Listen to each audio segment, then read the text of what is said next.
দুঃসাহসিক গরু চুরির ঘটনা সংঘটিত করল চোরের দল। রবিবার রাতে গরু চুরির ঘটনাকে কেন্দ্র করে এলাকায় ব্যাপক চাঞ্চল্য ছড়ালো। এলাকার বাসিন্দা নারায়ণ রুদ্রপালের বাড়িতে চুরির ঘটনা সংঘটিত করে চোরেরা। বাড়ির মালিক নারায়ণ রুদ্রপাল জানান, রবিবার রাত 2:45 নাগাদ গরু বাছুরের ডাক শুনতে পেয়ে ওনার ঘুম ভেঙে যায়। সাথে সাথে পরিবারের সকলে ঘুম থেকে উঠে ঘরের বাইরে বের হওয়ার জন্য দরজা খোলার চেষ্টা করেন, কিন্তু দরজার বাইরের দিক থেকে বন্ধ করে দিয়ে গরু নিয়ে পালিয়ে যায় চোরেরা। পরে ঘরের দরজা খুলে ঘরের বাইরে বেরিয়ে দেখতে পান গোয়াল ঘরে গরু নেই। সাথে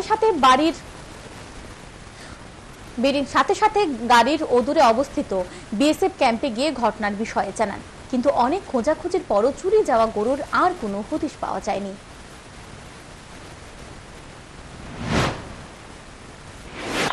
পুলিশে জানার পরে পুলিশ কি গেছে? পুলিশ কইছে যে আমরা আইতাছি, একটু ওয়েট করেন যাইতাছি। তোমার কি মনে হয় যে মানে এখানে বিএসএমটা ক্যাম্পটা কতটুকু দূরে তোমার বাড়ি থেকে? আমার বাড়ির থেকে 100 মিটার দূরে। 102 মিটার দূরে তো তোমার গরুটা শুরু হয়েছে, মানে এটা কি তাদের পুলিশের পাহারাদার নিয়ে কি করবা? তারারই কি কম, তারা তো আমি জিজ্ঞেস করেছি, তারা তো বলেছে যে আমরা দিকে তো গেছে না।